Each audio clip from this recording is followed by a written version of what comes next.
नमस्कार, बहुत स्वागत है आपका देश की बात में। और आज देश की बात में मेरे साथ आप देखेंगे, सबसे पहले हम बात करेंगे अधिकारियों को पीएम मोदी की नसीहत की। सिविल सर्विस डे पर अधिकारियों को संबोधित करते हुए अगर प्रधानमंत्री ने तमाम अधिकारियों की तारीफ की तो साथ ही उन्हें चुनौतियों के बारे में भी बताया और कई नसीहतें भी दी। अपने स्पेशल सेगमेंट सुनिए सरकार में भी हम बात करेंगे देश की नौकरशाही की, और क्या नौकरशाही प्रधानमंत्री की चाल चल पाई, क्या मोदी के सपनों को अमली जामा पहनाने में नौकरशाही अब तक कामयाब रही है। पूरा विश्लेषण आप इसमें देखेंगे। साथ ही हम आपको बताएंगे कि पूर्व सांसद और राम जन्मभूमि न्यास के सदस्य रामविलास वेदांती ने क्यों कहा है अयोध्या में विवादित बाबरी ढांचा उन्होंने तुड़वाया है, और इससे कितनी मुश्किल बढ़ सकती है बीजेपी की, ये भी हम आपको बताएंगे आपको कि एंटी बीजेपी फ्रंट बनाने के कवायद कैसे तेज हुई है। गृह मंत्री राजनाथ सिंह ने देश में कश्मीरियों की सुरक्षा के लिए क्यों बयान दिया है और क्यों ऐसा हुआ है कि राजस्थान में कश्मीरियों की सुरक्षा पर ग्रहण सा लगता दिख रहा है। उधर यूपी में डीजीपी जावेद अहमद हटाए गए हैं, सुलखान सिंह बने हैं नए डीजीपी, और इसके अलावा भी तमाम अधिकारियों की भी फेरबदल अब संभव है। और इसके अलावा जो कल यशपाल त्यागी के घर पर छापा पड़ा उसके बाद कई अधिकारियों के पेशानी पर चिंता की लकीरें हैं और वो इधर उधर क्यों भाग रहे हैं, ये भी हम आपको दिखाएंगे। पूर्व सपा सरकार का dream project Lucknow Agra express way और यश भारती सम्मान क्यों आए हैं जांच के घेरे में, ये भी बताएंगे। और दिल्ली में एमसीडी चुनाव की उल्टी गिनती शुरू हो गई है, तो दिल्ली के दंगल में एमसीडी चुनाव के दौरान क्या कुछ हलचल चल रही है, ये आपको जरूर दिखाएंगे हम। सुप्रीम कोर्ट की खबरों में आधार कार्ड को लेकर क्यों लगाई है केंद्र को फटकार सुप्रीम कोर्ट ने, ये बताएंगे। और देश के वकीलों ने आज क्यों किया है काम बंद, क्या मांग है उनकी, ये भी आपको हम बताएंगे। साथ ही बताएंगे कटप्पा ने किससे माफी मांगी है और क्या वास्तव में 13 मई से शुरू होगा तीसरा विश्व युद्ध। जी हाँ, एक अंदाजा है, एक खास तरह की भविष्यवाणी आई है जिसके अनुसार 13 मई से इस दुनिया में तीसरा विश्व युद्ध शुरू हो सकता है। तो क्या कुछ सच्चाई है इसकी, ये आपको बताएंगे। और साथ में बात करेंगे इतिहास की बात होगी तो आज एक बेहद खास शायर को हम याद करेंगे जिसे हिंदुस्तान और पाकिस्तान दोनों ही जगह समान सम्मान मिलता है, जिसने कहा था सारे जहां से अच्छा हिंदुस्तान हमारा। जी हाँ, मैं बात कर रही हूँ अल्लामा इकबाल की, तो आज हम अल्लामा इकबाल को भी याद करेंगे। चलिए शुरू करते हैं देश की बात के इस नए सफर को।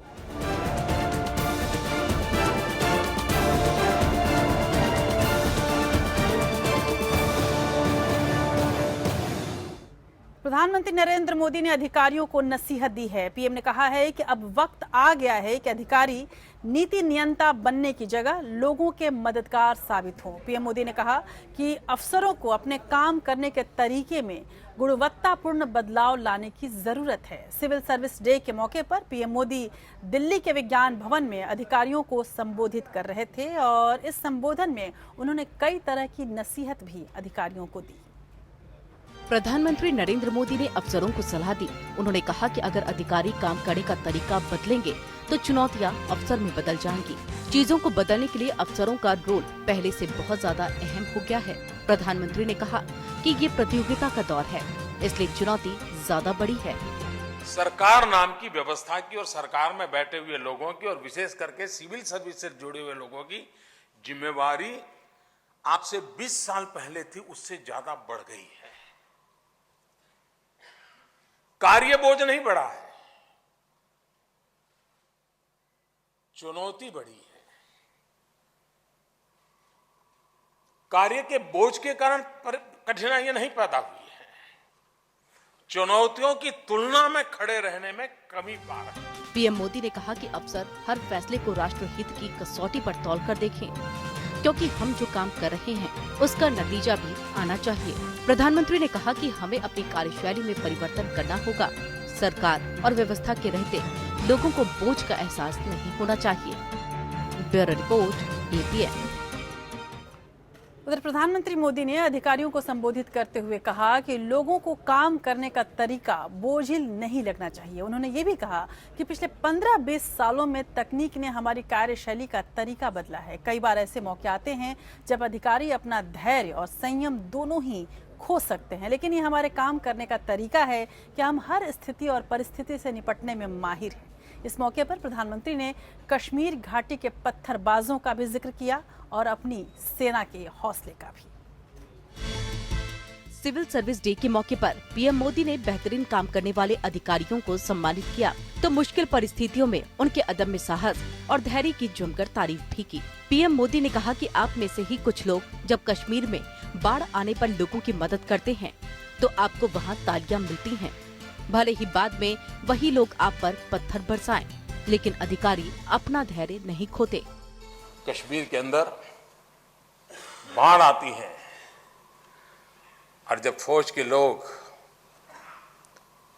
किसी की भी जिंदगी बचाने के लिए अपनी जान की बाजी लगा देते हैं तो वही लोग उनके लिए ताली भी बजा देते हैं।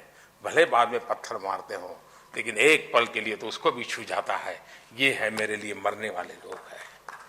ये ताकत आप में है। प्रधानमंत्री नरेंद्र मोदी ने कहा कि अगर अधिकारी मन में ठान ले तो कोई भी काम असंभव नहीं है। उन्होंने कहा कि सत्ता तो बदलती रहती है लेकिन अधिकारी व्यवस्था में बने रहते हैं और बड़ी जिम्मेदारियों का निर्वहन करते हैं। इस दौरान पीएम ने गंगा सफाई पर भी बात रखी। उन्होंने कहा कि अगर अधिकारी तय कर ले कि उनके इलाके से गंगा में कोई गंदगी नहीं डाली जाएगी तो गंगा को कोई गंदा नहीं कर सकता। Bureau report, APN।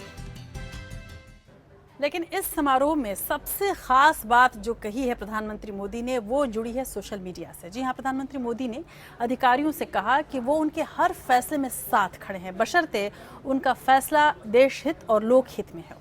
उन्होंने ये भी कहा कि किसी को भी घबराने की जरूरत नहीं है, हर किसी को अपनी बात रखने का पूरा अधिकार है। मोदी ने अधिकारियों को सोशल मीडिया की खासियत से रूबरू कराया। हालांकि वो ये जोड़ना नहीं भूले कि इसका इस्तेमाल सरकारी योजनाओं के प्रचार के लिए ही होना चाहिए, न कि अपने व्यक्तिगत प्रचार के लिए। और ये इशारा था उन तमाम अधिकारियों के लिए जो अपना व्यक्तिगत काम भी सोशल मीडिया पर डालते हैं या अपने विभाग से जुड़े हुए काम के बारे में भी सोशल मीडिया पर डालते हैं। यानी कि एक तरह से प्रधानमंत्री ने ये स्पष्ट किया इन अधिकारियों के सामने कि यदि आप सोशल मीडिया पर कुछ भी डालना चाहते हैं, इसका उपयोग करना चाहते हैं तो हर वो खबर या वो वस्तु डालिए, वो विषय डालिए जो आपके विभाग से जुड़ा हुआ है, न कि आपके व्यक्तिगत जीवन से।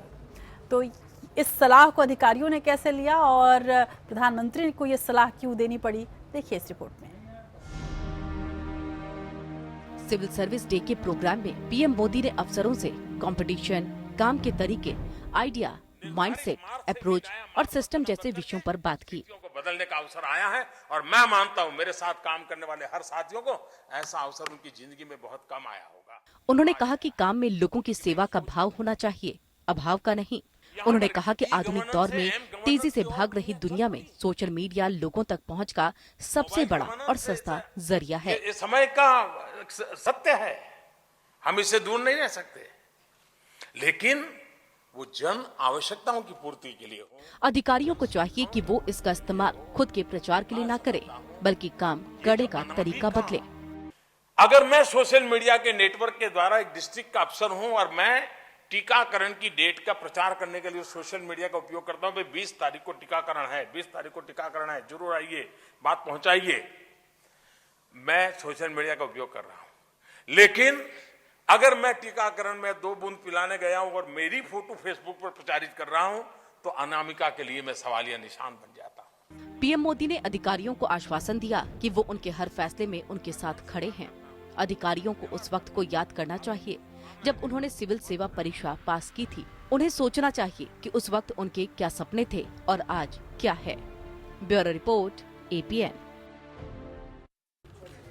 तो अधिकारियों की व्यवस्था चुस्त दुरुस्त हो, अधिकारियों के जीवन में क्या कुछ होना चाहिए, अधिकारियों की कार्यशैली कैसी होनी चाहिए, ये सब कुछ प्रधानमंत्री मोदी ने आज समझाया है। और ऐसा नहीं कि प्रधानमंत्री मोदी ने कोई पहली बार अधिकारियों को ऐसी नसीहतें दी हैं। आपको याद होगा कि जब से प्रधानमंत्री मोदी ने अपना पद संभाला था, सबसे पहला काम उन्होंने यही कहा था कि ब्यूरोक्रेसी यानी कि अफसरशाही को चुस्त दुरुस्त होना पड़ेगा। और इसी के मद्देनज़र उन्होंने अधिकारियों के आने का वक्त यानी कार्यालय आने का वक्त 9 बजे कर दिया था। 9 से 9:30 बजे के बीच अधिकारियों को कार्यालय आ जाना होता था और उसके बाद ये कहा गया था कि लगभग 6 बजे तक वो कार्य करेंगे। हर हफ्ते अपने पूरे कार्य का रिपोर्ट वो देंगे।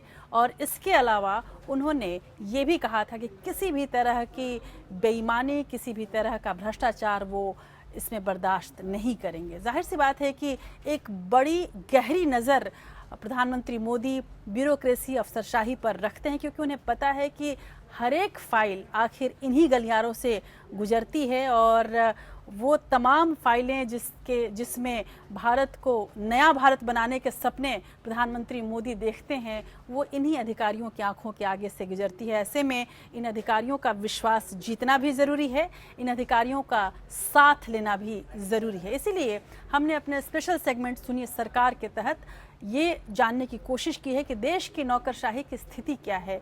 क्या मोदी की चाल जो है वो नौकरशाही भी अपना पाई है?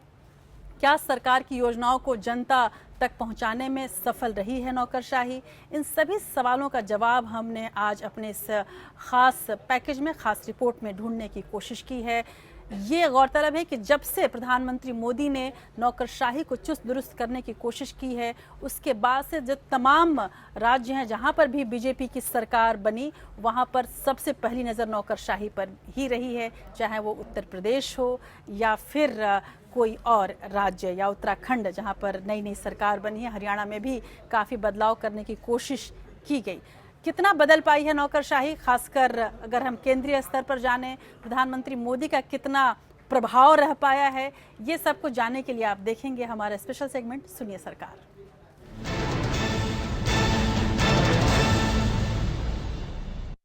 तो प्रधानमंत्री मोदी ने जब केंद्र की सत्ता संभाली थी तो माना जा रहा था कि देश को नौकरशाही की नाक में नकेल डालने वाला पीएम मिल गया। शुरुआत भी बड़े जोश से हुई थी, संस्थागत और नीतिगत कई बड़े बदलाव भी किए गए, लेकिन सवाल ये है कि क्या वाकई नौकरशाही प्रधानमंत्री की चाल चल पाई?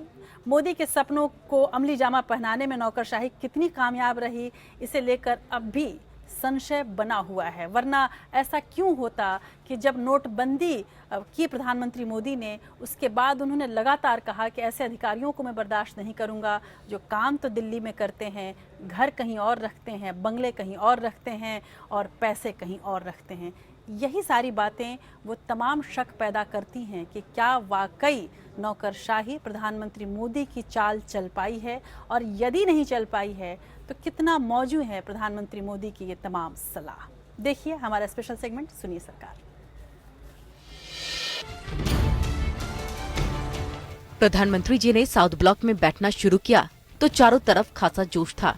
सभी अफसरों को सुबह 9:30 बजे दफ्तर पहुंचने का फरमान जारी हो गया। प्रेजेंटेशन बनने शुरू हो गए। रात दिन मंत्रालय में मशीनें चलने लगी। प्राइवेट सेक्टर की तरह नौकरशाहों को भी देर रात दफ्तरों में ढुकना पड़ा।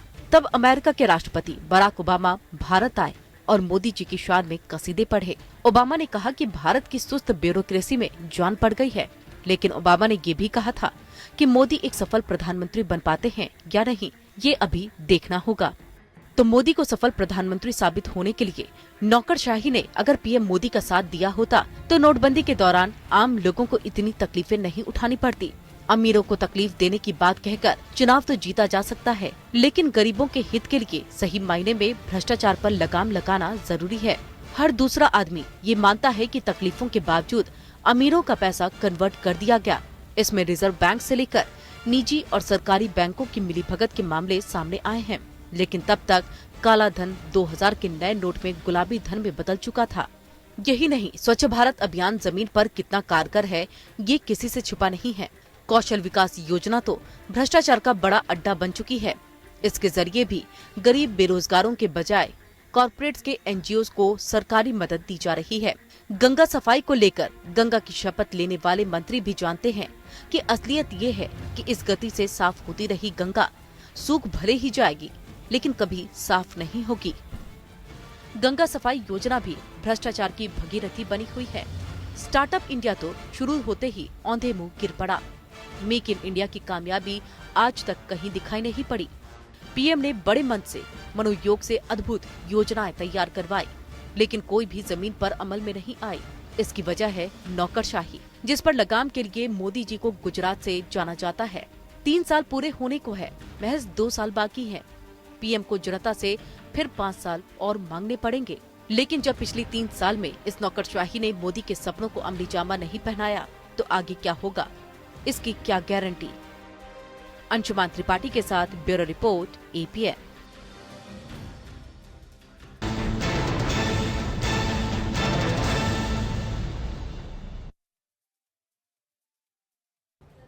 प्रधानमंत्री नरेंद्र मोदी ने जब केंद्र की सत्ता संभाली तो जैसा कि हमने आपको बताया कि माना यही जा रहा था कि देश की नौकरशाही पे थोड़ी लगाम लगेगी, लेकिन इसमें कोई संदेह नहीं कि प्रधानमंत्री 2020 तक नए भारत के निर्माण का जो सपना अमल में लाना चाहते हैं वो बहुत हद तक इस पर निर्भर करती है कि नौकरशाही कितनी चुस्त दुरुस्त रहेगी।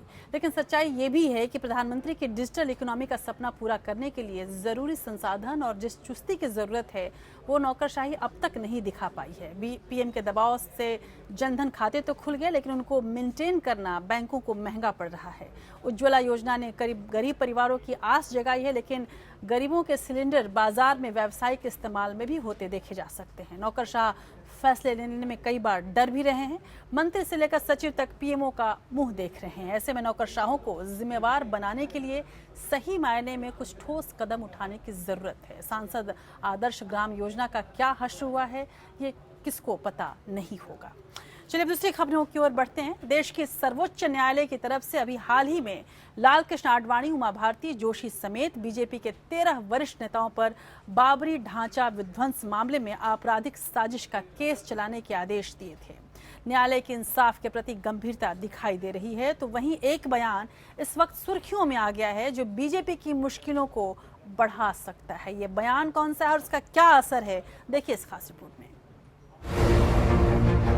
बाबरी मस्जिद विध्वंस मामले में नया मोड़ आ गया है। पूर्व बीजेपी सांसद और राम जन्मभूमि न्यास के सदस्य डॉक्टर रामविलास वेदांती ने दावा किया है कि अयोध्या में बाबरी ढांचा उनके कहने पर तोड़ा गया और कार सेवकों को ढांचा तोड़ने के आदेश उन्होंने ही दिए थे। वेदांती के मुताबिक वीएचपी के दिवंगत नेता अशोक सिंघल के अलावा महंत अवैधनाथ भी इस साजिश में शामिल थे। जिन लोगों ने आरोप लगाया है कि इन लोगों ने मस्जिद को तोड़ा, ये गलत। मस्जिद थी ही नहीं तो मस्जिद तोड़ने का आरोप ही बिल्कुल गलत है। वो मंदिर था, हम लोगों ने उस खंडहर मंदिर को तोड़कर भव्य रामलला का मंदिर बनाना चाहते थे। वेदांती यही नहीं रुके और अपना जोश बरकरार रखते हुए उन्होंने कहा कि भले ही उन्हें फांसी क्यों न हो जाए, लेकिन वो अपने बयान से नहीं पलटेंगे। बिना प्रमाण के आडवाणी जी पर, जोशी जी पर ढांचा तोड़ने का आरोप लगा दिया, ये बिल्कुल गलत।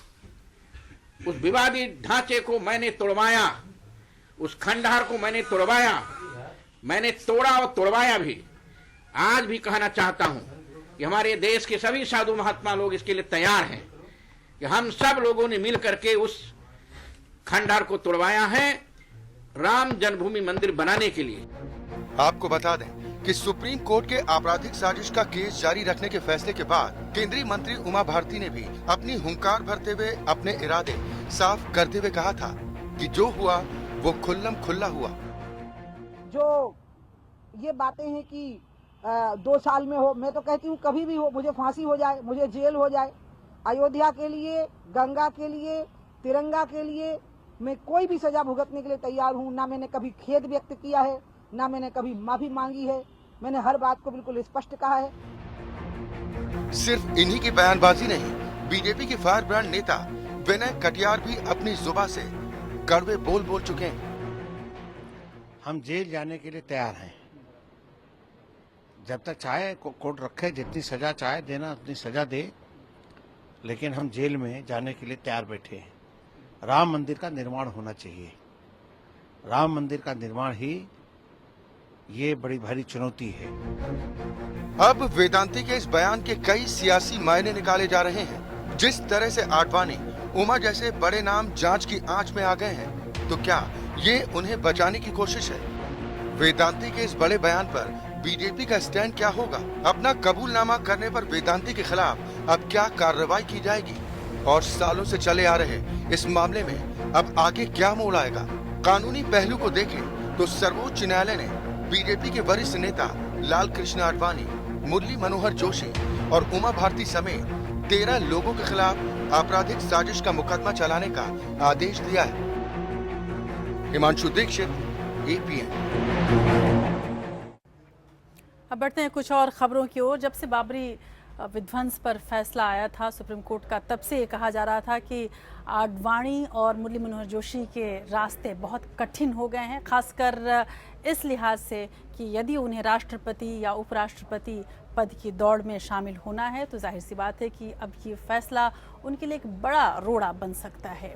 लेकिन ये आडवाणी और मुरली मनोहर जोशी के लिए रोड़ा हो सकता है, पर विपक्ष इस बात को अच्छी तरीके से समझता है कि यदि आने वाले समय में बीजेपी को चुनौती देनी है तो ये सबसे बड़ा मौका होगा। इसी वजह से 5 राज्यों के विधानसभा चुनाव में मिली करारी हार ने सभी गैर बीजेपी दलों की चिंताएं तो बढ़ा दी हैं। आलम यह भी है कि एक ही राज्य में एक दूसरे से भिड़ी राजनीतिक पार्टियां भी बीजेपी के खिलाफ महागठबंधन बनाने के लिए मशवरा शुरू कर चुकी हैं।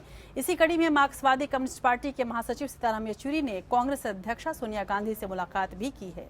वहीं आरजेडी नेता लालू प्रसाद यादव ने कहा कि वो भी जल्द ही सोनिया गांधी से मुलाकात करेंगे। सवाल है कि क्या वाकई ये राजनीतिक दल सही मायने में एकजुट हो पाएंगे और क्या इसकी शुरुआत राष्ट्रपति पद के चुनाव से ही हो पाएगी? देखिए ये खास रिपोर्ट।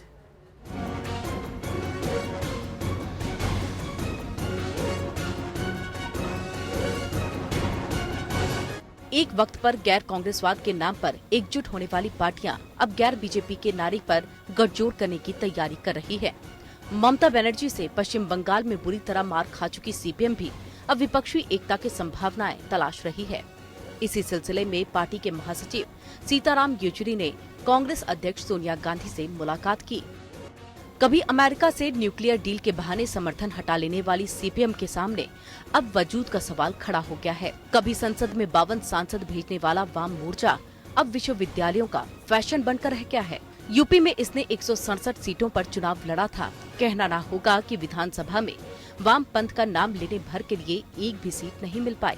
कोर्ट मरेडों का दर्द हद से तब गुजर गया जब पश्चिम बंगाल के उपचुनाव में बीजेपी दूसरे स्थान पर रही और 30% वोट हासिल कर ममता बनर्जी और वाम मोर्चा दोनों की नींद उड़ा दी। इसलिए ममता बनर्जी भी महागठबंधन की संभावनाएं तलाश रही हैं। ममता एनडीए के साथ ही बीजेडी को भी अपने साथ लाने के लिए उड़ीसा के मुख्यमंत्री नवीन पटनायक से मिली। नवीन को ममता समझा रही है कि बीजेपी किस तरह आपकी उंगली पकड़कर प्रदेश में घुसपैठ करती है और किस तरह पोंछा पकड़ लेती है। वहीं बीजेडी भी हाल में उड़ीसा के निकाय चुनाव में बीजेपी की जबरदस्त कामयाबी से घबरा गई है। ममता बनर्जी समेत गैर बीजेपी दल अब समझ गए हैं कि अब धर्मनिरपेक्षता का छाता बंद कर सॉफ्ट हिंदुत्व का खाता खोलना होगा। और आपका अगर स्ट्रेटेजी है तो हमारा स्ट्रेटेजी देश भर जाओ और देश का पास साथ लेकर देश भर राजनीति को एक करना आपका लोगों की राह है। ममता की तरह बिहार के मुख्यमंत्री नीतीश कुमार ने भी सोनिया गांधी से मुलाकात की। बीजेपी की कामयाबी का राज समझते हुए नीतीश ने बताया कि अपनी कमजोरी को ताकत बना लेने वाले नरेंद्र मोदी और हिंदुत्व पर सीधा हमला करने से बचना होगा और एकजुट हुए बगैर विपक्ष का गुजारा नहीं है। अपोजिशन को एक क्रेडिबल यूनियन कॉमन प्रोग्राम के साथ भारतीय जनता पार्टी का विकल्प के रूप में प्रस्तुत करना चाहिए, न कि मोदी जी या बीजेपी या संघ के एजेंडे पर हर चीज पर कमेंट करने की।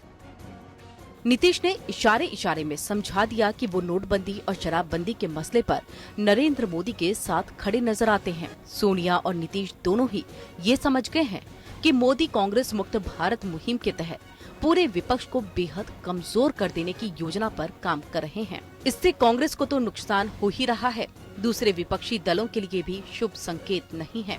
दरअसल मोदी इंदिरा गांधी की तरह विपक्ष को हमेशा कमजोर बनाए रखने की रणनीति अपना रहे हैं। इससे नीतीश के प्रधानमंत्री बनने के मौके अब ना के बराबर हैं। वहीं आरजेडी नेता लालू यादव को अपने बच्चों के भविष्य की चिंता सता रही है। वो भी सोनिया गांधी के दरबार में हाजिरी लगाने जा रहे हैं। मैडम सोनिया गांधी जी एक सप्ताह पहले उनका टेलीफोन आया था मुझे और मैडम बोले कि मैं बात करना चाहती हूँ, टाइम बता दीजिएगा तो ऑफिस को कम्युनिकेट कर दीजिएगा और हम जाएंगे मैडम से मिलने। पॉलिटिकल ही बातचीत होगी भविष्य के लिए। लेकिन अगर धर्मनिरपेक्षता के नाम पर गठबंधन नहीं किया जाएगा तो विपक्षी एकता का आधार और मुद्दा क्या होगा? मोदी खुद को मुद्दा बनाए हुए हैं और विपक्ष को खलनायक बताए हुए हैं। वहीं दूसरी बात कि इस गठबंधन का अगुवा कौन होगा? राहुल गांधी, नीतीश कुमार, ममता बनर्जी, शरद पवार, मुलायम सिंह जैसे नेता पीएम की कुर्सी पर नजर गड़ाए बैठे हैं। क्या गारंटी है कि ये देश हित में अपना निजी स्वार्थ भूलकर गठबंधन बनाएंगे? घोड़ा घास से दोस्ती करेगा तो खाएगा क्या? अगर राष्ट्रीय स्तर पर महागठबंधन हो भी जाए तो राज्यों में जहां ये पार्टियां आपस में ही घमासान मचाए हुए है, वहां क्या होगा? पश्चिम बंगाल में ममता और वाम दल, यूपी में मुलायम और मायावती में सांप और नेवले जैसा बैर है। अगर सब ठीक हो गया तो भी जमीन पर सीटों का तालमेल कहां तक कारगर साबित होगा? यूपी में एक दूसरे के खिलाफ प्रचार करने वाली कांग्रेस और समाजवादी पार्टी ने समझौता तो कर लिया था, लेकिन कार्यकर्ताओं ने आपस में समझौता नहीं किया। असर नतीजों में देखने को मिला। बहरहाल इस मेल मुलाकात से ये भी अंदाजा लगाया जा रहा है कि एकजुट विपक्ष राष्ट्रपति के पद के लिए अपना उम्मीदवार मैदान में उतार सकता है, लेकिन अगर एनडीए ने प्रणब मुखर्जी का नाम ही दूसरे कार्यकाल के लिए आगे कर दिया तो विपक्ष की बड़ी हेटी हो जाएगी। कुल मिलाकर सदमा खाया विपक्ष होश में आना शुरू हो गया है और 2019 के बारे में सोचना शुरू कर दिया है। लेकिन मोदी और उनके समर्थकों ने देश में 2024 तक पीएम बने रहने की तैयारी में जुटे हुए हैं। उमर अब्दुल्ला ने तो पहले ही ये सलाह सभी विपक्षी दलों को दे डाली थी। Bureau report, APN. और इस जोड़ तोड़ से अब आगे बढ़ते हैं और एक दूसरी बड़ी खबर का रुख करते हैं। जम्मू कश्मीर में पत्थरबाजी की घटनाओं की वजह से उत्तर प्रदेश के मेरठ और राजस्थान के चित्तौड़गढ़ में कश्मीरी छात्रों के साथ मारपीट, बदसलूकी और धमकियों की घटनाएं अब सामने आ रही हैं। इन घटनाओं को लेकर केंद्रीय गृह मंत्री राजनाथ सिंह ने गंभीर चिंता जताई है। मेरठ में एक यूपी नवनिर्माण सेना नामक संगठन ने पोस्टर लगाकर कश्मीरी छात्रों को प्रदेश छोड़ने की धमकी दी है। वहीं राजस्थान के चित्तौड़गढ़ के मेवाड़ विश्वविद्यालय में भी कश्मीरी छात्रों से मारपीट की घटना सामने आई है। मेरठ में कश्मीरी छात्रों के खिलाफ इस तरह के बड़े बड़े होर्डिंग देखने को मिल रहे हैं। इस पोस्टर में कश्मीरी छात्रों को प्रदेश छोड़ने की धमकी दी गई है और उन्हें 30 अप्रैल तक वक्त दिया गया है। उत्तर प्रदेश नवनिर्माण सेना नाम के एक संगठन ने कहा है कि यहाँ पढ़ने आए छात्रों में से कई ऐसे भी होंगे जिनके परिवार जम्मू कश्मीर में सेना का विरोध करते होंगे, इसलिए इन छात्राओं को तकलीफ मिलने से कश्मीर के पत्थरबाजों को सबक मिलेगा। इस संगठन के अध्यक्ष अमित जानी ने ट्वीट किया, कश्मीरी 30 अप्रैल तक यूपी खाली करते हैं वरना हड्डी तोड़कर वापस भेजेंगे। यही नहीं, मेरठ के लोगों से भी अपील की गई है कि कश्मीरियों को किराए पर मकान ना दें और दुकान वाले उन्हें सामान ना दें। दरअसल जम्मू कश्मीर की पत्थरबाजी की घटनाओं को लेकर देश में आम नागरिकों में गंभीर प्रतिक्रियाएं देखने को मिल रही हैं। वहीं चंद असामाजिक तत्व इस मुद्दे को अपनी राजनीति चमकाने में लगे हैं। ये अमित जानी वही शख्स है जिसको बसपा अध्यक्ष मायावती की मूर्ति को नुकसान पहुंचाने के मामले में जेल भेजा गया था। महाराष्ट्र में उत्तर भारतीयों पर हमले के विरोध में 2010 में उत्तर प्रदेश नवनिर्माण संगठन बनाया गया था। अपनी राजनीति चमकाने के लिए ये लोग इसे असहयोग आंदोलन का नाम दे रहे हैं। प्रशासन इन लोगों की हरकत देख सतर्क हो गया है। वहीं केंद्रीय गृह मंत्री राजनाथ सिंह ने सभी राज्यों की पुलिस को ऐसे तत्वों के साथ सख्ती से निपटने के आदेश दिए हैं।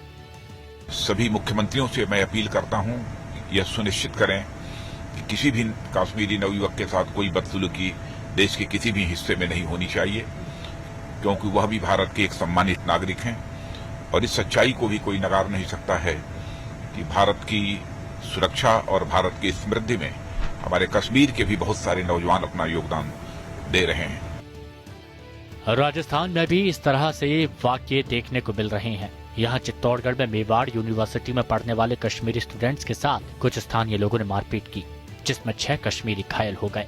इम्तिहान की तैयारी में जुटे कश्मीरी छात्रों को पत्थरबाज कहकर उनके साथ मारपीट की गई। दरअसल कभी बीफ, कभी हिंदुत्व तो कभी देशभक्ति और सेना के सम्मान के नाम पर असामाजिक तत्व इन दिनों काफी सक्रिय हो गए हैं। राष्ट्रवाद का नारा देने वाले बीजेपी के देश और इन प्रदेशों में सत्ता में होने से ऐसे तत्वों का हौसला और बुलंद हो गया है।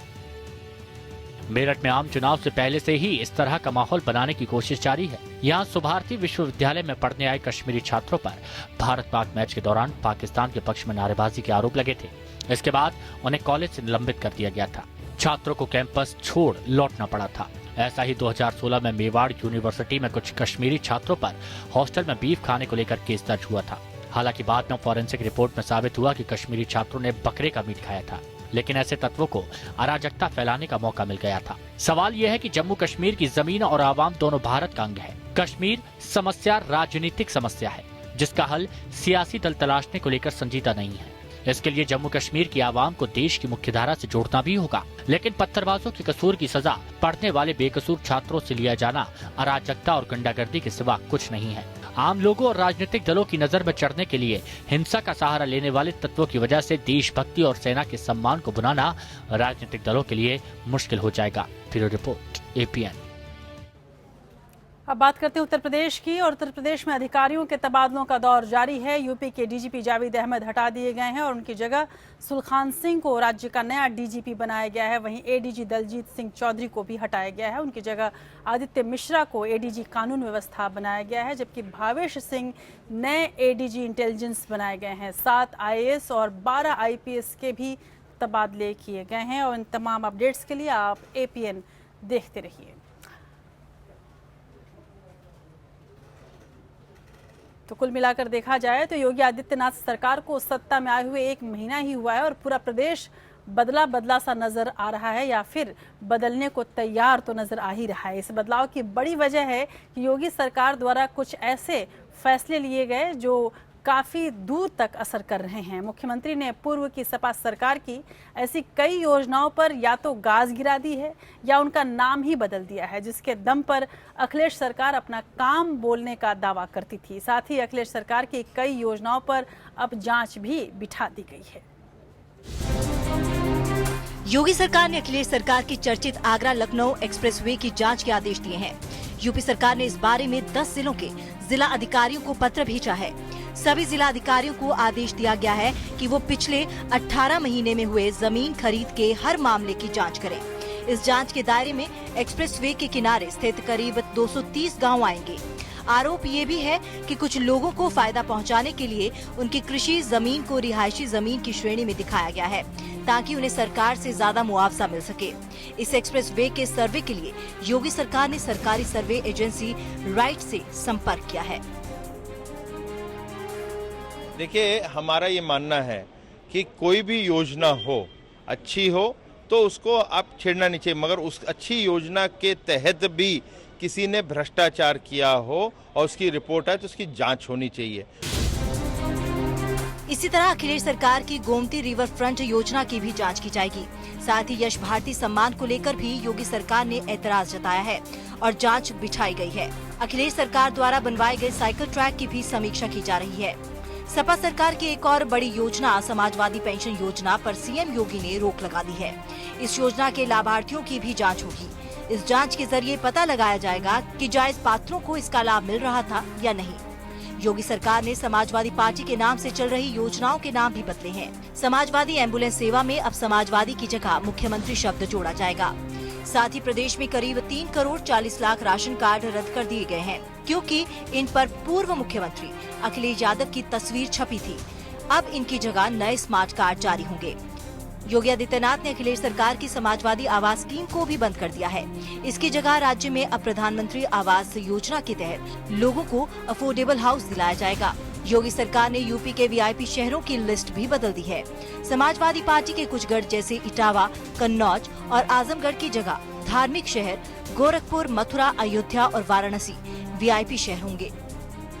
सत्ता बदलते ही योगी राज के बिजली विभाग के अधिकारियों ने हाल ही में जब SP संरक्षक मुलायम सिंह यादव के इटावा के घर जाकर बिजली का मीटर चेक किया तो पाया कि मुलायम के घर खर्च से 8 गुना कम लोड का मीटर लगा था, जिसके बाद बिजली विभाग ने 5 की जगह 40 किलोवाट का मीटर लगाया। इसके साथ ही मुलायम सिंह बिजली विभाग के 4 लाख रुपए के बकायेदार भी बन गए। सुनिए योगी सरकार के प्रवक्ता और कैबिनेट मंत्री सिद्धार्थनाथ सिंह का क्या कहना है पूरे मामले पर। नोटिस दे दिया है तो नोटिस देने का मतलब तो ये है नहीं कि उनको कोई लव लेटर भेज रहे हैं हम लोग, तो जब हमने भेज ही दिया है तो कार्रवाई करने के लिए भेजा है। योगी आदित्यनाथ ने न सिर्फ अखिलेश सरकार की योजनाओं को बंद किया है, बल्कि कुछ जगह उसको नए रूप में आगे बढ़ाने का भी फैसला लिया है। यूपी में मेट्रो प्रोजेक्ट के तहत लखनऊ और कानपुर जैसे बड़े शहरों को ही चुना गया था, लेकिन योगी आदित्यनाथ ने आगे बढ़ते हुए मेट्रो रेल प्रोजेक्ट में गोरखपुर को शामिल करने का फैसला लिया है। लखनऊ से अनामिका सिंह के साथ ब्यूरो रिपोर्ट APN। अब जब जांच की बात चल ही रही है तो सीएम योगी आदित्यनाथ ने यश भारती सम्मान को लेकर भी जांच बिठाने का फैसला ले लिया है। अलग अलग विभागों के प्रेजेंटेशन के दौरान योगी आदित्यनाथ ने यश भारती सम्मान पर सवाल उठाते हुए पूछा कि आखिर ये सम्मान किस आधार पर दिए जाते हैं, इसकी जांच होनी चाहिए। उन्होंने कहा कि सम्मान देते वक्त उसकी गरिमा का ध्यान भी रखा जाना चाहिए। गौरतलब है कि ये सम्मान बच्चन परिवार के कई सदस्यों को भी मिला है। उत्तर प्रदेश के मुख्यमंत्री योगी आदित्यनाथ ने ऐलान किया है कि वो पूर्व मुख्यमंत्री मुलायम सिंह यादव द्वारा शुरू किए गए यश भारती सम्मान की जांच कराएंगे। यश भारती सम्मान की शुरुआत मुलायम सिंह यादव की सरकार ने लगभग 2 दशक पहले की थी। ये सम्मान सदी के महानायक अमिताभ बच्चन, उनकी पत्नी जया बच्चन, पुत्र अभिषेक बच्चन और पुत्रवधू ऐश्वर्या राय बच्चन, नसीरुद्दीन शाह, नवाजुद्दीन सिद्दीकी, शोभा मुद्गल, कैलाश खेर समेत तमाम बड़ी हस्तियों को दिया जा चुका है। अमिताभ के पिता हरवंश राय बच्चन को भी इस पुरस्कार से नवाजा जा चुका है। साल 1994 में सपा सरकार ने प्रदेश का नाम रोशन करने वाले कलाकारों को सम्मानित करने के लिए इस पुरस्कार की शुरुआत की थी। अखिलेश यादव के मुख्यमंत्री बनने के बाद उन पर इस तरह के आरोप लगते रहे थे कि इससे कुछ लोगों को आर्थिक फायदा पहुंचाने के लिए सम्मान के तहत 11 लाख की धनराशि और 50,000 रुपए मासिक पेंशन के तौर पर बांटे गए हैं। योगी सरकार के सूत्रों की माने तो पुरस्कार बांटने में अगर किसी भी तरह की धांधली पाई गई तो 50,000 रुपए की मासिक पेंशन को तत्काल बंद कर दिया जाएगा। यश भारती पुरस्कार से सम्मानित बहुत सी शख्सियतें ऐसे भी हैं जो पेंशन नहीं लेती हैं। इनमें से बच्चन परिवार का नाम सबसे ऊपर है।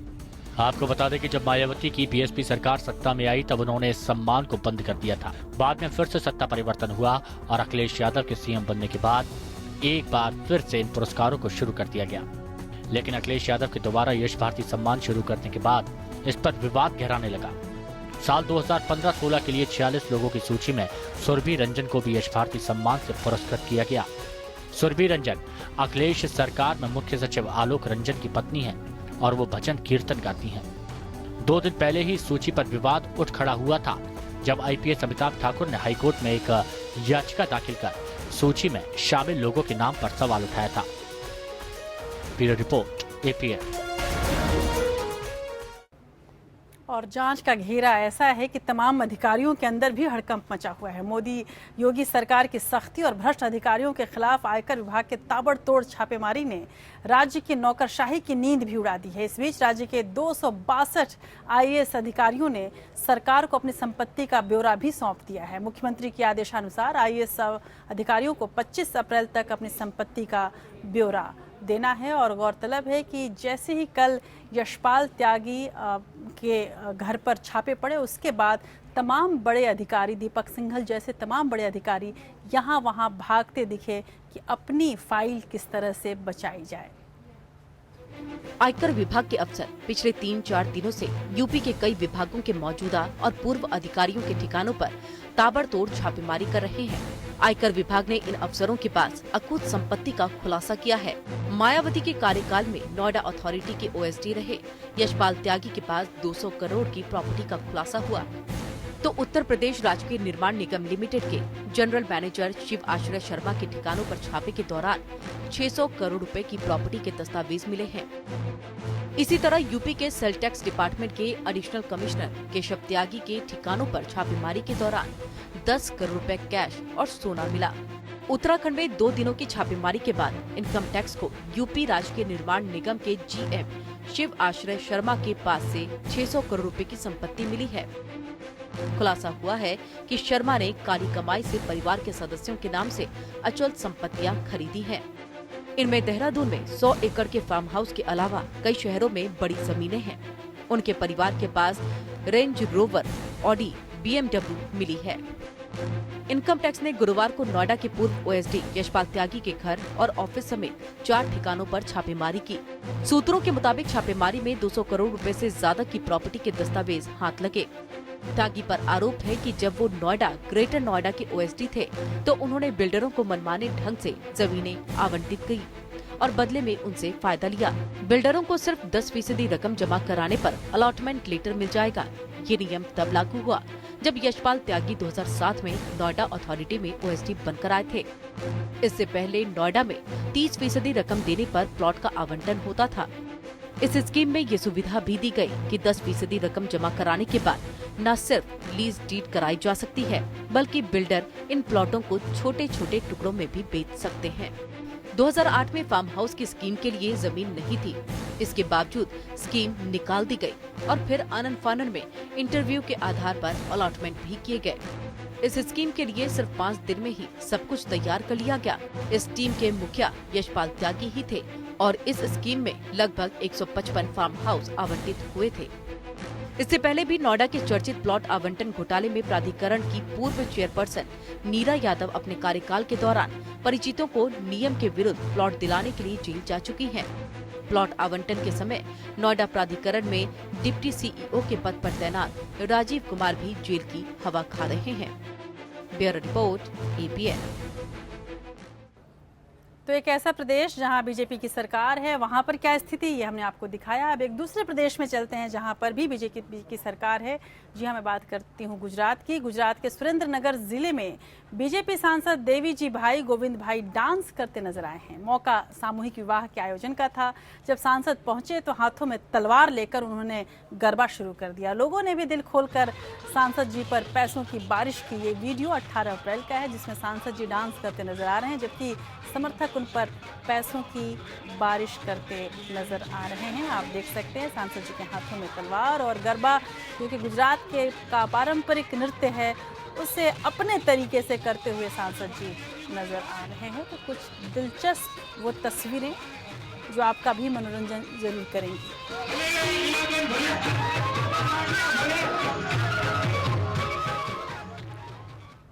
चलिए अब नेशनल टॉप 5 खबरें देख लेते हैं।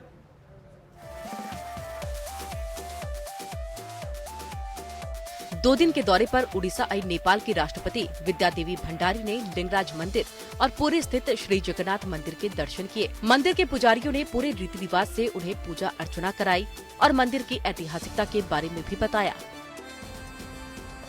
भारतीय मूल के कनाडा के रक्षा मंत्री हरजीत सिंह सज्जन ने चंडीगढ़ में कनाडा वाणिज्य दूतावास के नए कार्यालय का उद्घाटन किया। नए कार्यालय में कनाडा के लोगों की मदद, कनाडा के साथ व्यापार के इच्छुक कंपनियों की मदद, वीजा सेवाओं सहित अन्य सेवाएं मुहैया कराई जाएंगी। कनाडा के रक्षा मंत्री ने हरियाणा के सीएम मनोहर लाल खट्टर से भी मुलाकात की।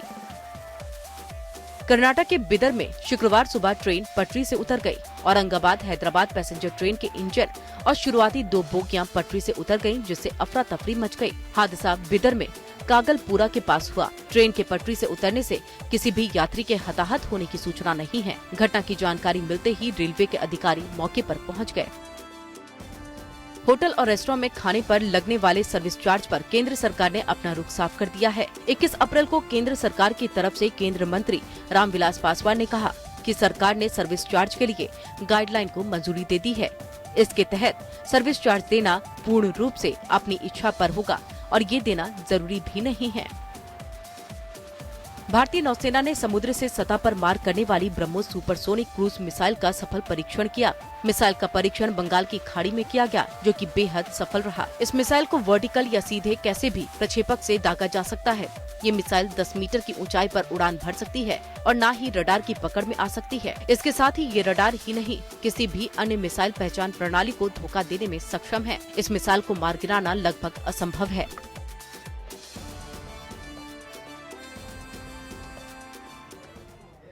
चलिए अब हाल ले लेते हैं दिल्ली के MCD चुनाव की, यानी दिल्ली के दंगल की।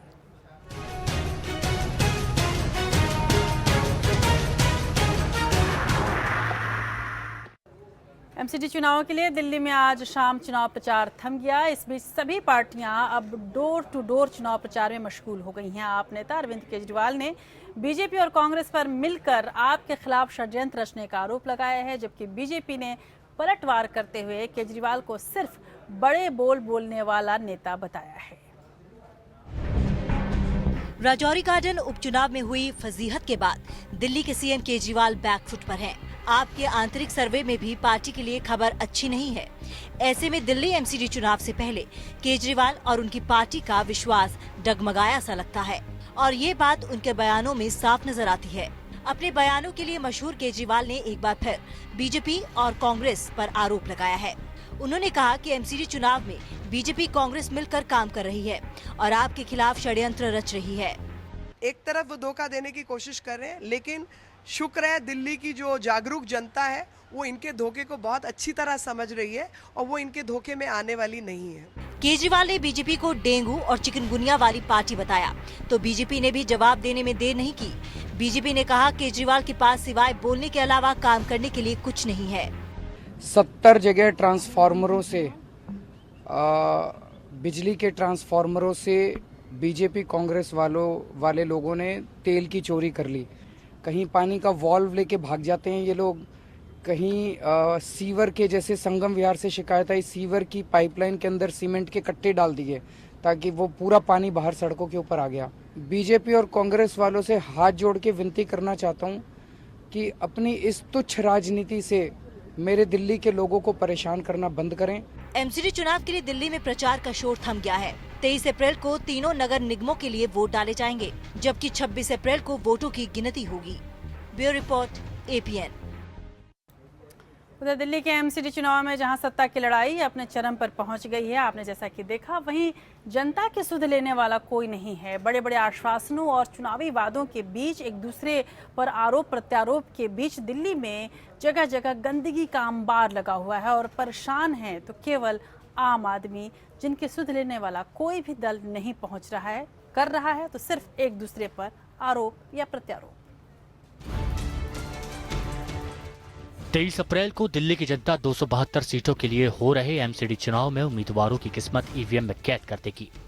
इस बार एमसीडी चुनावों में मुकाबला त्रिकोणीय है। बीजेपी को कांग्रेस और आम आदमी पार्टी से टक्कर मिल रही है। हर बार की तरह इस बार भी एपीएन ने अपनी जिम्मेदारियों को समझते हुए दिल्ली के कई वार्डों का हाल जाना। हमने जानने की कोशिश की कि आखिर किन मूलभूत सुविधाओं की कमी से जनता जूझ रही है, वो कौन से अहम कारण हैं जो इस बार चुनाव का मुख्य मुद्दा बने हैं।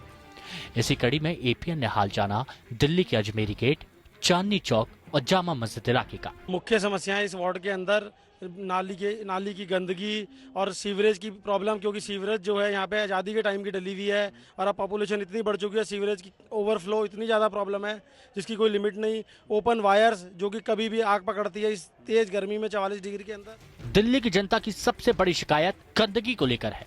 एपीएन की टीम अजमेरी गेट और चांदनी चौक के बाद उत्तर पूर्वी दिल्ली के राजीव नगर और सोनिया विहार इलाके में पहुंची। यहाँ भी गंदगी का अंबार दिखा। हालांकि लोगों को उम्मीद है कि उनका आने वाला प्रतिनिधि उनकी जरूरतों को समझेगा। यह सांस की बीमारी है हमारे पापा को खुद, और वो दुकान पे बैठते हैं, उन्हें भी जब धुआं यहाँ से जाता है तो पूरी कॉलोनी में बढ़ जाता है। बहुत दिक्कत होती है धुएं की वजह से, बहुत ज्यादा दिक्कत होती है कूड़े के वजह से। और बच्चे छोटे छोटे आग लगा देते हैं तो ये समझे बीमार आदमी रुक नहीं सकता जब तक पानी की गाड़ी नहीं मंगा लेते बुझाने वाली। दिल्ली विधानसभा में 70 में से 66 सीटों पर कब्जा करने वाली आम आदमी पार्टी की साख इस चुनाव में दांव पर है, तो 10 साल से सत्ता का मजा ले रही बीजेपी को कड़ी चुनौती मिल रही है। कांग्रेस भी इस बार दिल्ली में अपने खोए जनाधार को पाने के लिए पूरी ताकत में जुटी है। तमाम दावों और वादों के बीच आखिरी फैसला जनता को करना है। योगेश सोमकुमार के साथ सुमंत कुमार, एपीएन दिल्ली। अब बढ़ते हैं कुछ और बड़ी उन खबरों की ओर जो अदालत से जुड़ी हुई हैं। एडवोकेट्स अमेंडमेंट बिल 2017 का विरोध कर रहे वकीलों ने आज देश भर में काम बंद रखा। बिल में लाए जा रहे प्रावधानों से नाराज वकीलों ने एडवोकेट्स अमेंडमेंट बिल की प्रतियों को भी आग के हवाले किया। इस मौके पर अधिवक्ताओं ने लॉ कमीशन के चेयरमैन को बर्खास्तगी की भी मांग की। दिल्ली समेत देश के 4 शहरों में आज अदालतों के बाहर कुछ ऐसा ही नज़ारा दिखा जैसा आप हमारे स्क्रीन पर देख पा रहे हैं। एडवोकेट्स एक्ट में संशोधन के विधि आयोग के सुझावों के खिलाफ देश भर में वकील सड़कों पर उतरे और अदालतों में कामकाज ठप रहा। उधर इलाहाबाद में भी वकीलों ने हाईकोर्ट के सामने नारेबाजी की और विधि आयोग की सिफारिशों की प्रतियों को भी जलाया। आयोग की सिफारिश के अनुसार यदि संशोधन बिल पास हो गया तो न्यायाधीश या न्यायिक अधिकारी को लापरवाही या अनुशासनहीनता की स्थिति में वकील के लाइसेंस निरस्त करने का अधिकार मिल जाएगा। विधि आयोग की सिफारिशों में वकीलों द्वारा हड़ताल पर रोक लगाए जाने की बात कही गई है और हड़ताल करने पर उन पर जुर्माना लगाए जाने की भी सिफारिश की गई है।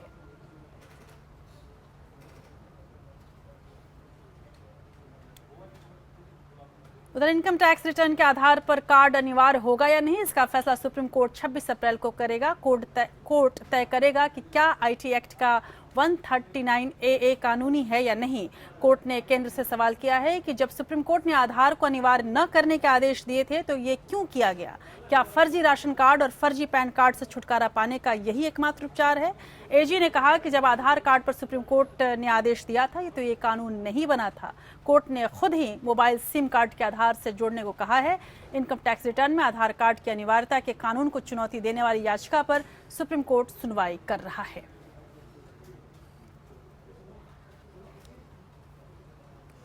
और अब बात करते हैं कोहिनूर हीरे की। कोहिनूर हीरे को ब्रिटेन से वापस लाने की याचिका पर सुप्रीम कोर्ट ने सुनवाई बंद कर दी है। कोर्ट ने कहा कि वह केंद्र के जवाब से संतुष्ट है कि सरकार प्रयास कर रही है, इसलिए हम इस मामले में कोर्ट को आगे सुनवाई की कोई जरूरत नहीं है।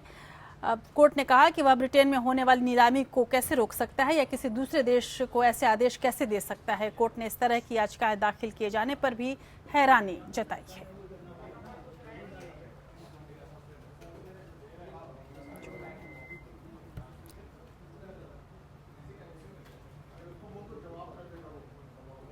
और अब बात करते हैं कटप्पा की। कटप्पा ने बाहुबली को क्यों मारा, ये तो आप जरूर जानना चाहेंगे, जो जल्द ही जान जाएंगे क्योंकि बाहुबली 2 अब रिलीज होने वाली है। लेकिन कटप्पा ने माफी क्यों मांगी ये हम आपको बताते हैं। डायरेक्टर एस राजामौली के फिल्म बाहुबली में कटप्पा का किरदार निभाने वाले एक्टर सत्यराज ने 9 साल पहले कावेरी जल विवाद पर दिए अपने विवादित बयान पर आखिरकार माफी मांग ली है। शुक्रवार को सत्यराज ने चेन्नई में कहा कि मैं कन्नड़ के खिलाफ नहीं हूं, मैं माफी मांगना चाहता हूं। अगर मेरे शब्दों से कोई आहत हुआ हो तो मैं माफी मांगता हूं। पिछले कुछ दिनों से उनके इस पुराने बयान पर कर्नाटक में बड़ा विवाद खड़ा हो गया था और यहां फिल्म कुछ कन्नड़ समूहों ने बाहुबली 2 को कर्नाटक में रिलीज न किए जाने की भी मांग शुरू की दी थी। इन कन्नड़ समूहों की मांग थी कि यह मामला सत्यराज के कावेरी विवाद मामले पर दिए अपने बयान पर माफी मांगने के बाद ही निपट सकता है, तभी फिल्म रिलीज होने दी जाएगी और ऐसा उन्होंने फिर किया। चिंता कुछ और वजहों से भी बढ़ रही है। रूस, अमेरिका और सीरिया के बीच काफी तनाव बढ़ने के बाद लोग परमाणु युद्ध की आशंका से डरे हुए हैं। इसी बीच जिस शख्स ने डोनाल्ड ट्रंप के जीतने की भविष्यवाणी की थी, उसने तीसरा विश्व युद्ध शुरू होने की सटीक तारीख बताई है। यह शायद सबके लिए किसी झटके से कम नहीं है, लेकिन विलगैस के मुताबिक दुनिया इस भयावह युद्ध के मुहाने पर खड़ी है। उन्होंने कहा कि तीसरे विश्व युद्ध का कारण भी डोनाल्ड ट्रंप ही होंगे। क्या सीरिया की जमीन तीसरे विश्व युद्ध का कारण बनेगी? क्या सीरिया में छिड़ी जंग आग की तरफ फैलकर महायुद्ध का रूप ले लेगी?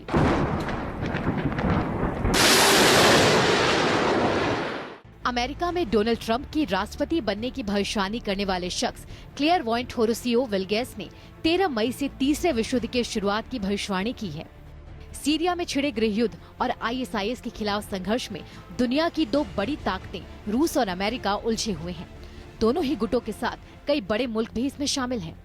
विलगैस ने 2015 में ही डोनाल्ड ट्रंप के राष्ट्रपति बनने की भविष्यवाणी कर दी थी। हालांकि उन्होंने तीसरे विश्व युद्ध के होने का कारण भी ट्रंप को ही बताया था। नॉर्थ कोरिया का मुद्दा भी तीसरे विश्व युद्ध का बड़ा कारण बनेगा।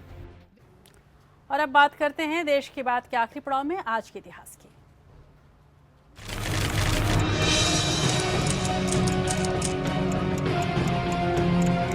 21 अप्रैल 1526 में मुगल शासक बाबर और इब्राहिम लोदी के बीच पानीपत की पहली लड़ाई में इब्राहिम लोदी की मौत हो गई थी। 21 अप्रैल 1910 में टॉम सायर तथा हकलबरी फिन जैसे किरदारों के रचयिता अमेरिकी लेखक मार्क ट्वेन का निधन हुआ था। और 21 अप्रैल 1938 में सारे जहां से अच्छा हिंदुस्तान हमारा का गीत लिखने वाले कवि मोहम्मद इकबाल का पाकिस्तान के लाहौर में निधन हुआ था। 21 अप्रैल 1945 में दूसरे विश्व युद्ध के दौरान सोवियत संघ की सेना ने बर्लिन के कुछ बाहरी इलाकों को अपने कब्जे में लिया। इस जीत को हिटलर की हार का अहम कारण माना जाता है।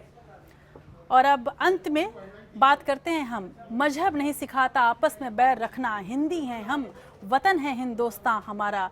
तराना-ए हिंद नाम की ये गजल लिखने वाले मोहम्मद इकबाल आज ही के दिन दुनिया से रुखसत हुए थे। लाहौर के एक कॉलेज में लेक्चरर रहे इकबाल ने क्रांतिकारी लाला हरदयाल की मौजूदगी में यह गजल सुनाई थी। तब से इसे अनौपचारिक रूप से राष्ट्रगीत जैसा माना जाता रहा है। अखलाक, मोहब्बत और भाईचारे के गंगो जमन तहजीब की बात करने वाले इकबाल को भले ही अलग पाकिस्तान का ख्वाब बुनने के लिए जिम्मेदार माना जाता हो, लेकिन अपनी कलम से उन्होंने एक नायाब तोहफा दिया है। 1950 के दशक में सितार वादक पंडित रविशंकर ने इसे सुरबद्ध किया। जब इंदिरा गांधी ने भारत के प्रथम अंतरिक्ष यात्री राकेश शर्मा से पूछा कि अंतरिक्ष से भारत कैसा दिखता है, तो शर्मा ने भी यही कहा था, सारे जहां से अच्छा हिंदुस्तान हमारा। इकबाल के कुछ खूबसूरत शेरों के साथ आपको अब छोड़ जाते हैं। देश की बात में आज बस इतना ही। नमस्कार।